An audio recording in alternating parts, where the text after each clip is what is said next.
Introduction to Claustrophobia, an American Anxiety in Modern Times. Speaking as someone fascinated by the intricate mechanics of the mind, let me take you on a journey into one of the most haunting anxieties plaguing modern America: claustrophobia, more widely known as the fear of confined spaces. This psychological phenomenon is more than just an uncomfortable moment in a stuck elevator or a shiver at the thought of a packed subway train. It's a full-blown phobia, deeply rooted in both the brain's primal response system and in the fabric of contemporary American life. Imagine for a moment living in a society that champions independence, mobility, and personal space. From the sprawling highways of California to the sky-high towers of Manhattan, the American ideal often revolves around freedom and open horizons. Yet paradoxically, in this vast country, millions find themselves quietly struggling with an invisible cage, the unrelenting fear of being trapped.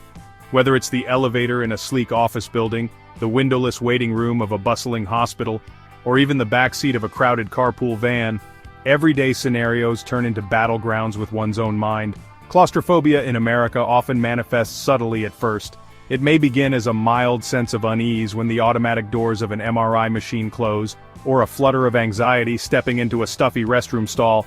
But for some, these moments crescendo into full-scale panic attacks, pounding heart, shortness of breath, sweating palms, and an overwhelming urge to escape, no matter how irrational the circumstances. As an observer of this societal trend, I can't help but notice how our fast-paced culture, where time is crunched and spaces are constantly optimized, seems to fuel the flames of this deeply personal terror. There's also a striking intersection between claustrophobia and the quintessential American story. The nation's history is built on the idea of breaking boundaries and seeking new frontiers. When the bodily sense of freedom is threatened, when escape seems impossible, the resulting anxiety can feel like a personal affront to that very American dream. Maybe that's why, when diagrams of the psyche are drawn, claustrophobia takes on such a unique flavor in America. It becomes not just a personal struggle, but a quiet, collective contradiction. Within the framework of mental health, claustrophobia is classified as a specific phobia, a persistent, irrational fear centered upon certain situations or environments. Researchers believe its roots often reach as far back as childhood, crossed with individual temperament and sometimes even traumatic memories. In my observations, cultural influences can make this fear blossom or wither. A society that values privacy and wide-open spaces may leave its citizens less prepared for the inevitable constraints of city living, air travel, or just waiting in line at the DMV. With statistics suggesting that up to 5 to 7% of Americans may grapple with some form of claustrophobia at some point in their lives, it's no longer a fringe concern. For many, it colors entire routines. Some will avoid elevators for years, while others develop complex coping mechanisms to dodge small spaces entirely. In recent years, mental health awareness campaigns in America have tried to shine a brighter light on phobias like claustrophobia, chipping away at stigma with every conversation. However, the reality is that those who suffer often do so in silence, resigned to making endless adjustments to daily life, all so they don't get trapped, both literally and emotionally. The fear may be irrational, but its impact on job choices, social plans, and basic functioning can be all too real. And in a country that values self-sufficiency, seeking help can sometimes feel like a private defeat. It is against this cultural and psychological backdrop that today's story unfolds, a story that is as much about the terror of tight spaces as it is about human resilience in the face of relentless confinement. So as we dig deeper into the true events involving a young woman's unthinkable ordeal, bear in mind, in America, claustrophobia isn't just a phobia, it's a shadow lurking behind the pursuit of freedom, a silent companion in the land of endless roads and high-rise possibility. It all begins in a sleepy American town. Let me take you to the northern reaches of California, where gentle pine forests roll out over the hills and time seems to slow down. The town is called Crescent Mills, one of those places you easily miss on a map. Yet for the locals, it embodies the very definition of peace and neighborly trust. It's the sort of American town immortalized in postcards. Single-lane roads, picket fences, and the faint smell of summer barbecue lingering in the late light. Kids pedal their bikes along Main Street, old-timers gossip over coffee outside the only diner, and a sense of safety settles over every porch swing. If you described it to a stranger, you might call it the kind of place where bad things only happen on the evening news. It was in the summer of 1977, beneath a stretching blue California sky, that our story quietly unfolded. I picture Hannah, just turned 20, full of that restless optimism reserved for the young, standing at the edge of Highway 5, her thumb stuck out, hitchhiking for what she imagined would be a harmless ride to a friend's birthday in Sacramento. Hitchhiking was far from unusual back then, especially for adventurous souls. With gas prices climbing and the wide country beckoning, thumbing a ride made sense. It was cost-effective, practical, and perhaps most importantly, it offered a taste of real American freedom. For many, it was almost a rite of passage, an unspoken nod to the trust woven into the social fabric of small-town life. In Crescent Mills, nobody worried much about locking their doors, and young people like Hannah saw every passing car as a potential adventure or an opportunity to meet a fellow traveler. There was a camaraderie unique to these highways, a shared code among strangers to help each other along the road. Even when two cars slowed for her but sped away after a brief glance, it didn't strike Hannah as strange. There was just something about the rhythm of rural life that made danger feel like someone else's problem. But as I reflect now, I realize how quickly this innocence can evaporate. Often the greatest shocks arise in the places that feel safest, a cruel fracture where the expectation of tranquility meets the reality of hidden darkness. So picture the scene, a radiant morning, a quiet stretch of highway, the fresh hope of summer wind in Hannah's hair. The third car, a battered blue station wagon with a young man, his wife, and a child in the back seat, finally came to a stop. The family inside radiated American normalcy, smiling faces, the warm chaos of a toddler's giggles, a pile of road trip snacks on the dashboard. To an outsider, and to Hannah herself, it seemed like the safest bet in the world. Why wouldn't she climb in? Why wouldn't she trust them? In a town as gentle as Crescent Mills, surrounded by familiar faces and rolling fields, it's easy to forget that danger, when it comes, moves quietly, often masquerading behind the mask of the ordinary. That was the day the illusion of absolute safety in small-town America began to unravel for Hannah, and maybe for us all, reminding me that even the most idyllic places are not immune to shadows lurking at the edge of the light. Horrific memory. A fateful encounter. From the vantage point of hindsight, I often find myself shivering at how ordinary beginnings can spiral into unspeakable nightmares. On that fateful summer morning, Hannah's story took a turn that would forever alter her understanding of trust, safety, and the American sense of freedom. She had spent her morning basking in the gentle sunlight off rural Highway 5, her thumb extended with a blend of pragmatic optimism and the invincible belief that nothing truly bad could happen to her in a place like Crescent Mills. The casual, everyday ritual of hitchhiking in 1977, how strangely innocent it seems now, was emblematic of a culture that still clung to communal faith, even as the world grew larger and less predictable. When the battered blue station wagon finally pulled over, it was the very picture of normalcy. Jack Miller, a young man whose light eyes hinted at quiet intelligence, greeted Hannah with an easy, neighborly smile. Beside him sat his wife Annie, their faces open and unaffected. The soft chaos of a toddler's laughter drifted from the back seat, mingling with the oversweet scent of grape juice boxes and the crinkle of road trip snacks. Every ordinary detail, all so familiar, formed a comforting pattern that rapidly eroded any lingering reservation Hannah might have had. If you'd been there with her, you probably would have felt the same, that this was not just a safe option but the best possible choice. In the span of minutes, awkward pleasantries blossomed into friendly chatter. Annie made a playful remark about the heat. Jack offered Hannah the window seat for a better view, and even the toddler babbled a few syllables in her direction as if welcoming her into their mobile sanctuary. These small gestures, so disarmingly human, disarmed Hannah's guard entirely. But looking back, there's a chilling precision to the way fate works, how what feels like luck can mask inexorable tragedy. What none of them realized, and what only time would later reveal, was the darkness hidden behind Jack's calm exterior, danger that lay coiled, silent and patient, in wait for this exact convergence of circumstances. The car resumed its journey, blending seamlessly back into the tapestry of American roads, as if nothing extraordinary was underway. But for Hannah, every mile traveled with Jack and Annie moved her farther from everything familiar, and closer to a destiny both unimaginable and terrifying.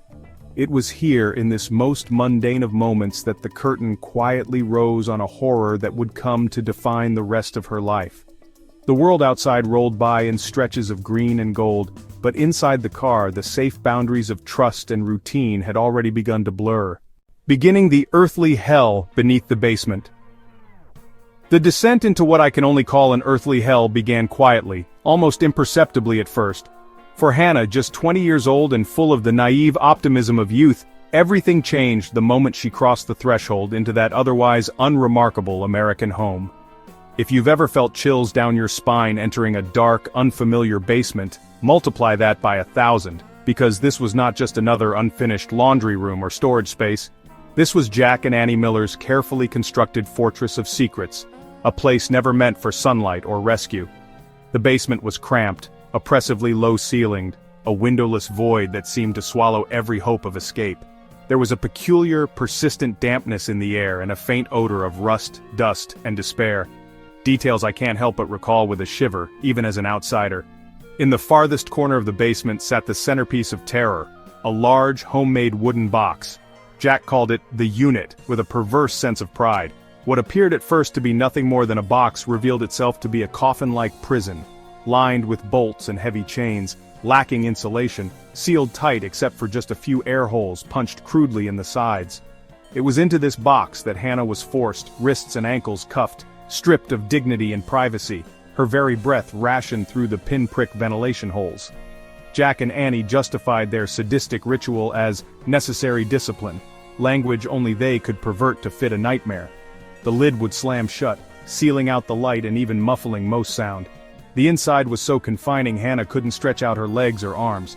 Sometimes, she was wedged in for hours, motionless, her own weight pressing down on limbs that soon ached and tingled from lack of circulation. This was not merely physical torture but a deliberate, continuous psychological assault. The knowledge that every escape attempt, every scream would be fruitless, added a new layer of panic. The passage of time blurred. Daylight and darkness outside meant nothing. In that stifling box, Hannah's sense of time, place, and even self began to erode. Each day brought a fresh cycle of anticipation and dread. Would she be confined for a few hours, or the entire night? Would Jack come down with his cold, administrative voice to lock her away again? Would Annie's once kind eyes turn away as the lid closed with a final, hollow thud? Perhaps the worst part for Hannah was not knowing when it would end, or if it ever would.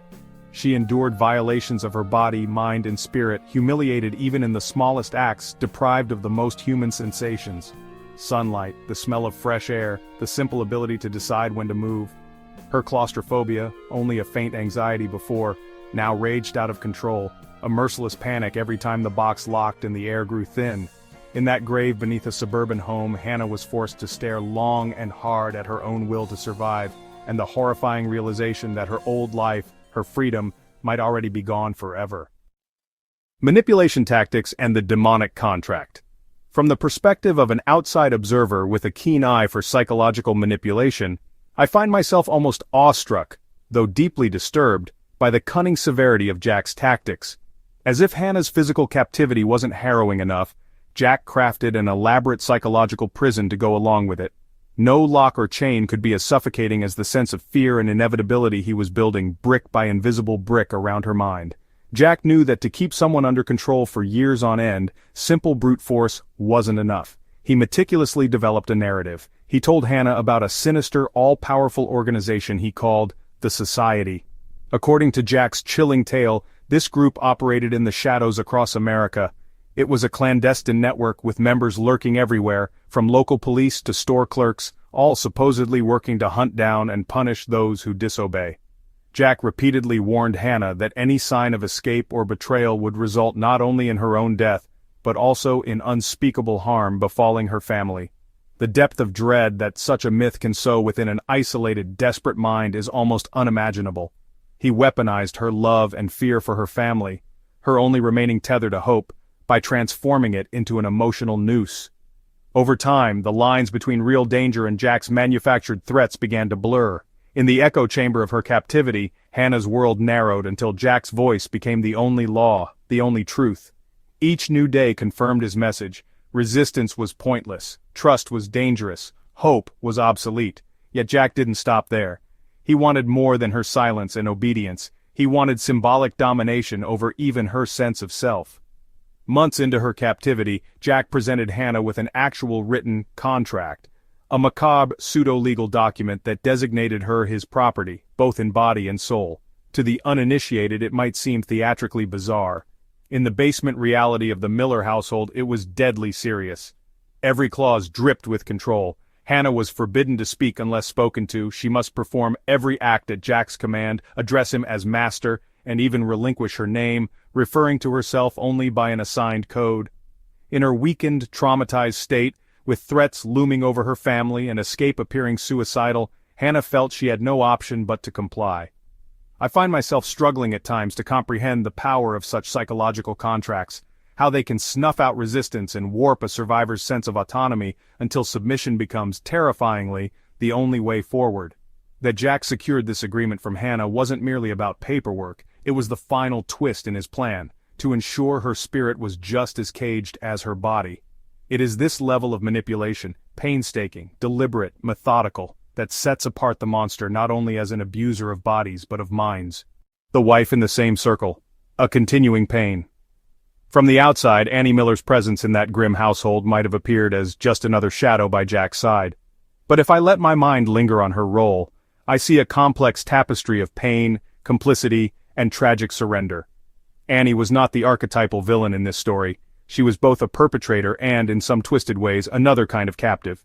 Her relationship with Jack had been shaped long before Hannah's nightmare began. Years of subtle coercion, emotional dominance, and eroded boundaries turned loyalty into fearful dependency.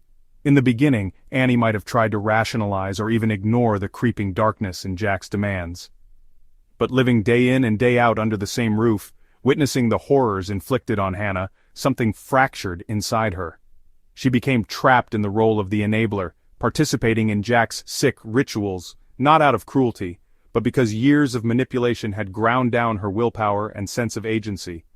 Each time she helped lock the basement door, each time she turned away from Hannah's pleading eyes, a fresh layer of guilt hardened around her heart. The lines between victim, accomplice, and lost soul blurred in that stifling house. What's most harrowing is how Annie's actions reflected a deep inner conflict. She was both terrified of Jack's power and desperate to keep her own fragile world from crumbling.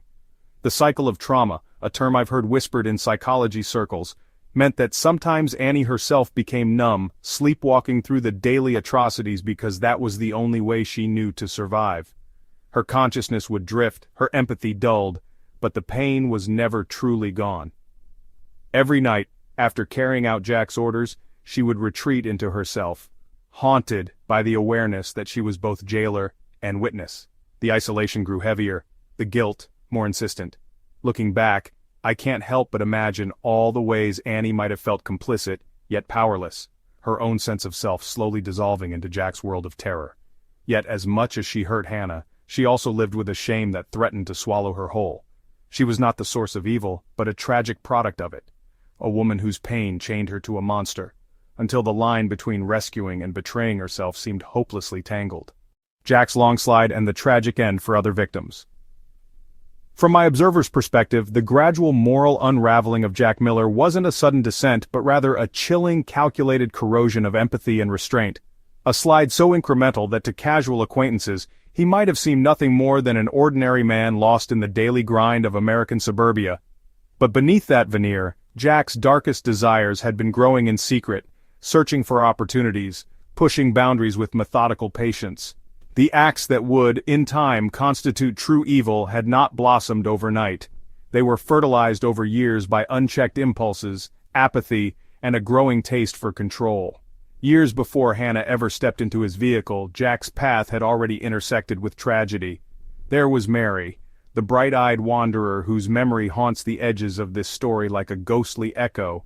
Mary wasn't so different from many young women who, back in the 1970s, traveled America's backroads with nothing but a backpack, fragile optimism, and an uncertain sense of invulnerability. Her chance encounter with Jack and Annie was painted by the same illusion of safety that would later ensnare Hannah. Yet for Mary, trust became a fatal mistake. Her disappearance was never headline news. This was the era before 24-hour updates and podcasts about missing persons, local gossip, an abandoned campsite, a few flyers tacked onto telephone poles. That's all the world knew. The authorities, overwhelmed and under-resourced, quickly folded Mary's case into the growing mound of unsolved. But the truth was much harsher. Jack and Annie had lured her into the confines of their rural home in the foothills near Shasta. There, Jack's desire for domination spiraled out of control, pushing the pair past the point of no return. Looking back, I shudder at the cold efficiency with which Jack banished Mary from the world.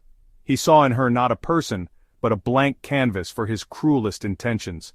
The cycle of isolation, manipulation, and psychological torment that marked Hannah's ordeal.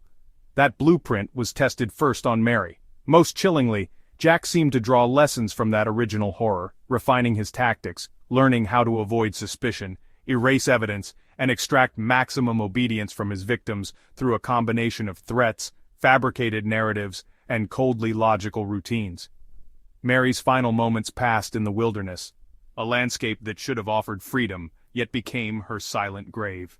Jack, with Annie acting from a place of terror, confusion, or loyalty twisted by years of abuse, concealed the body high in the Shasta Mountains. The wilderness became complicit, clutching her secret through years of storms and summers, while her loved ones clung vainly to hope. This act wasn't merely a crime, it was a rehearsal for what was to come, setting the stage for a cycle of violence that would repeat itself with terrifying familiarity. Jack's descent into depravity left a trail invisible to most, cloaked by the outward trappings of small-town respectability. What set him apart from so many fleeting criminals was a near-surgical ability to exploit trust, pounce on vulnerability, and recalibrate any setback into a sharper instrument of control. For every victim like Mary, there were doubtless countless near misses and close calls, moments when fate, luck, or a sudden intuition offered bruised but fortunate escapes. Yet for the unlucky few, Jack was a force of devastation, creating cycles of trauma and loss whose ripples would last for decades. And through it all, the wheels of quiet American life just kept turning, oblivious to the true horror that wandered its sleepy byways. Years of imprisonment, struggling in the depths of despair. From the perspective of someone who's spent far too much time pondering what makes the human spirit either break or bend, this chapter in Hannah's story is as haunting as it is remarkable. 7 years of captivity, let that number sink in for a moment, trapped in that claustrophobic, unyielding underground dungeon. Her life reduced to a relentless cycle dictated by another's whims. Every hour, every minute, was a negotiation with despair, a test of resilience that most of us can barely begin to imagine. At first, time was Hannah's worst enemy. In those early days and weeks after her abduction, she crashed through every stage of shock and grief, denial, fury, bargaining with the universe or whatever God might be listening. Sleep came only in fragments, jagged and restless, interrupted by the scraping of the box lid or the echo of heavy footsteps on basement stairs. Physical agony was her constant companion, muscle cramps from being jammed into the coffin-like prison, skin rubbed raw against rough wood, hunger and thirst stretching her to the edge. But with each passing month, a numbing routine set in. Jack and Annie regulated her world with military precision. Meals slid through a hatch at inconsistent hours, a faded wool blanket tossed carelessly inside for warmth, harsh commands barking her awake. Her only markers of passing time were the drip of condensation from basement pipes, and the rare, scheduled moments she was allowed out, sometimes only to perform chores under Jack's hostile eyes, other times simply to be taunted with the illusion of normal life just beyond her reach. Yet, what happened to Hannah in that box wasn't just physical deterioration, it was a profound psychological metamorphosis. The boundaries of the outside world faded, memories of freedom melting into half-remembered dreams. She spoke less and less, afraid her voice might vanish altogether. There were days she convinced herself rescue was impossible, that her family had moved on, mourning her in silence. The only reality was the tight, choking space, the rationed air, the gnawing terror that Jack might lose interest and decide she was more trouble than she was worth. And yet, something survived. Even in the bleakest nights, Hannah's mind fought to shelter fragments of hope. She replayed childhood memories, her father teaching her to ride a bike, her mother's voice singing old country songs, summers spent running through California fields, all bright and boundless compared to her present tomb. On her bravest days, she quietly inventoried the nails in the box or the sequence of footsteps above her head, collecting details for a plan that might never come. On the worst days, she clung to a fierce determination that she would someday reclaim control of her own story, For 7 years, the battle was constant against despair, fear, and the shrinking of her very self. In that prolonged darkness, Hannah discovered that survival is not a single act, it's 1,000 small, stubborn refusals to give in, to disappear. It's the silent recitation of one's own name, again and again, so that the world outside can't erase it entirely. A glimmer of hope, from the accomplice himself. From where I sit, tracing the faint glimmers that struggle through even the bleakest circumstances, the emergence of hope from an unlikely quarter is both arresting and achingly human. Annie, the woman so long trapped in her own web of guilt, fear, and moral paralysis, began to shift in ways neither her captor nor even Hannah herself could have foreseen. Years of silent complicity had weighed heavily, corroding Annie's sense of worth and filling her with a gnawing resentment, not only toward Jack, but toward the cycle of horror she found herself enabling day after day. These undercurrents ran deep, fed by sleepless nights and the echoes of Hannah's muffled weeping from beneath the floorboards. Yet change, as I often remind myself, seldom arrives all at once. It gathers quietly, imperceptibly in the hidden chambers of the heart. For Annie, the catalyst came in the form of a biting, inescapable self-recognition. She was no longer able to see herself exclusively as a victim but was burdened by the awareness that each action, or inaction, was now irrevocably a choice. This realization, though incredibly painful, cracked open something in her, an opening just wide enough to let in a sliver of courage. At first, Annie's acts of rebellion were tiny and almost invisible. A pause before locking the basement door, a hesitating glance at Hannah's haggard figure. Sometimes, she allowed an extra blanket on cold nights or left the light on a bit longer. These feeble attempts felt both too small and overwhelmingly risky, but for Hannah, even the smallest mercy was a world apart from the total indifference she had become accustomed to. The two women, jailer and jailed, began to forge a fragile, wordless connection, not of friendship, but of quietly acknowledged suffering. If Jack noticed anything, he dismissed it as Annie's softness, not suspecting the roots of a deeper rebellion germinating just beyond his periphery. The real tipping point arrived when Annie's conscience, battered from years of denial, became impossible to silence. One night, a detail Hannah would later recall with sharp clarity, Annie lingered after the ritual delivery of food. Her hands shook as she placed a slice of bread inside the box, and her whispered words, "You matter, hold on," did more to renew Hannah's spirit than any physical comfort ever could. For Annie, speaking those words was a minor act of mutiny, but it was also a line she no longer wished to uncross. Haunted ever more severely by nightmares, tormented by the realization that she continued Jack's cycle by following his commands, Annie reached a breaking point. Racked with guilt, overwhelmed by the enormity of her silent crimes, she approached the only person outside the household she vaguely trusted, a local pastor, someone she hoped could hear her confession without bringing immediate ruin upon her family.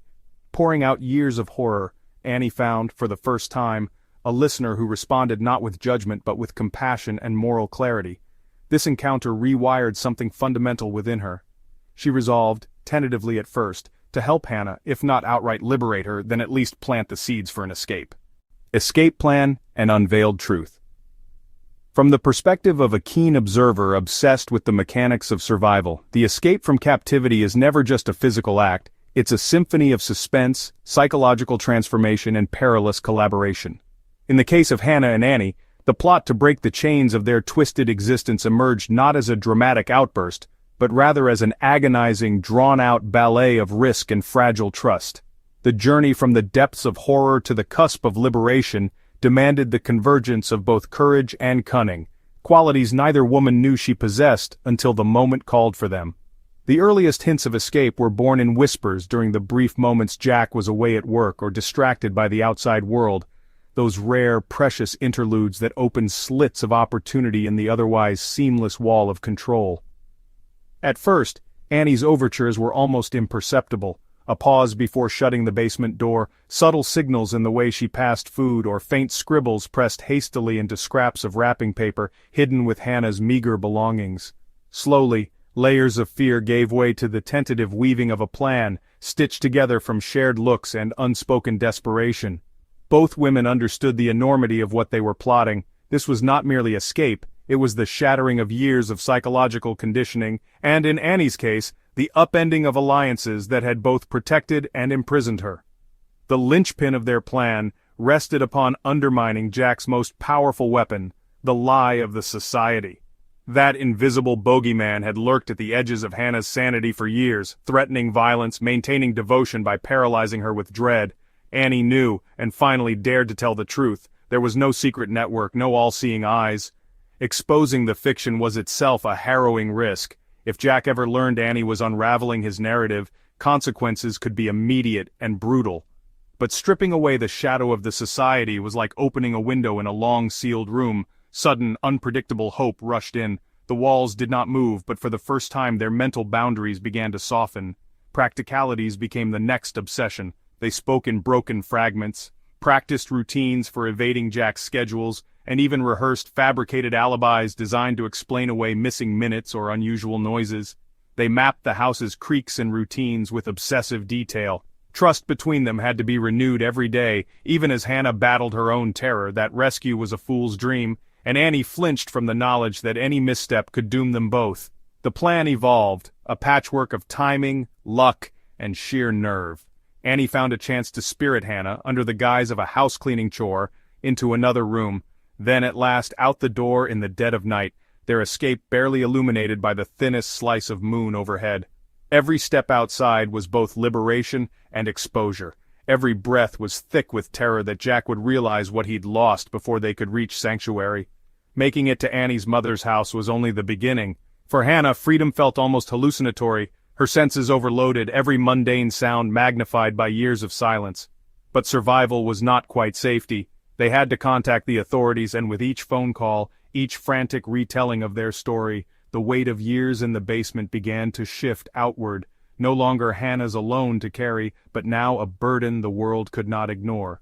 For Annie, the price of freedom was a searing reckoning. She offered up the hideous truth about Jack and her own complicity, knowing it would reshape her life beyond repair. In the end, it was this unlikely sisterhood, forged under the harshest conditions, that finally brought years of unspoken horrors into the piercing light of day. Justice Speaks, the Trial of Truth.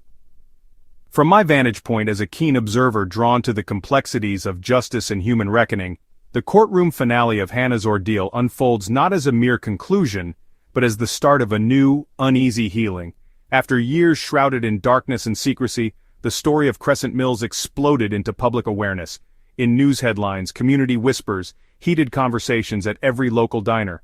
What had been Hannah's private hell, and Annie's shameful burden at last became the shared concern of an entire town, and, for a fleeting moment, the nation. The trial itself was a crucible of truth and emotion. Jack Miller faced a barrage of charges so grave they seemed nearly incomprehensible. Kidnapping, unlawful imprisonment, aggravated assault, psychological torment, and the litany of abuses that had become routine in his basement lair.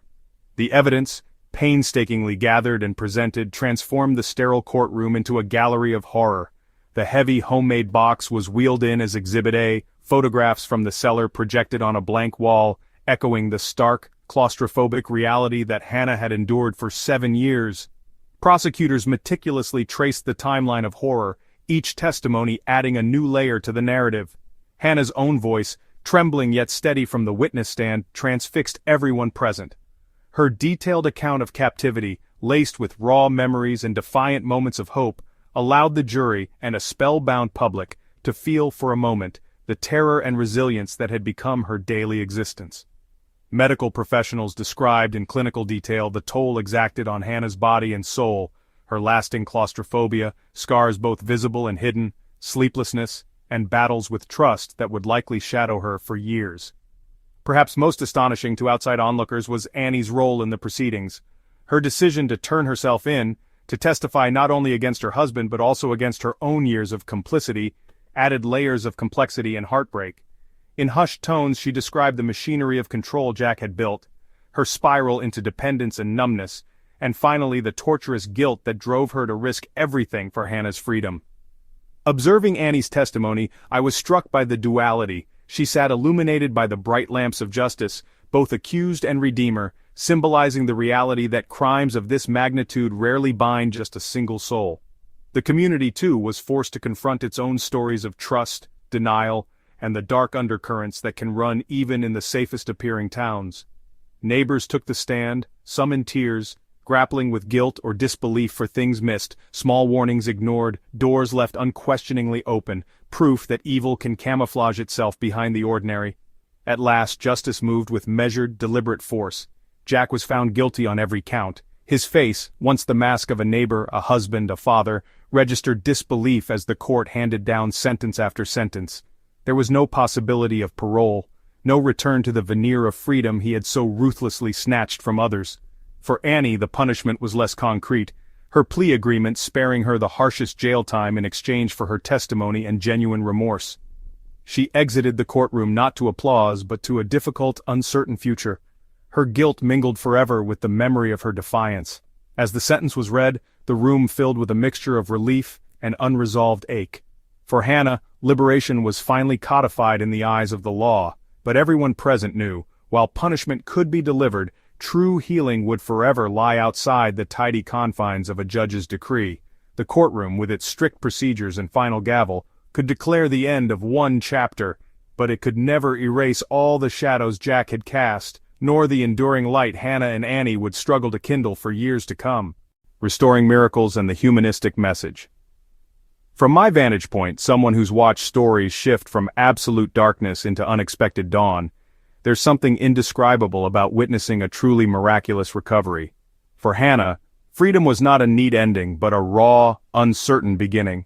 Released from the dim, suffocating basement into the light, she found herself overwhelmed by the most basic sensations: the whisper of wind through an open window, the sunlight darting across her skin, the ambient hum of a world that kept going during her absence. But with that freedom came tides of panic, jumbled memories, and pain, claustrophobia now hardwired into her body so deeply that even small elevators or closing doors would send her heart racing. Physical healing was no small feat. Her muscles, atrophied from years of confinement, had to relearn even simple movements. Doctors and physical therapists worked tirelessly to help her walk confidently and reclaim the dexterity she'd lost. Sleep, once a windowless prison, remained elusive. Even in safe environments, Hannah wrestled with nightmares, visions of being buried alive, of hands tightening over her autonomy. Still, each tiny milestone, walking a few steps unaided, standing in the sunlight, or simply making her way down a bustling street without collapsing, became an act of quiet rebellion against the darkness that had claimed so many years. Yet the true transformation was not merely physical. Mentally and emotionally, Hannah's journey was epic. Therapy sessions didn't yield instant closure, but helped her stitch meaning from trauma. She learned to voice the terror and grief she'd never been allowed to speak in captivity. Claustrophobia would shadow her for years, but slowly, she found ways to loosen its grip: breathing exercises, mindfulness, seeking comfort from a growing network of supporters, fellow survivors, advocates, and newly found friends from all walks of life.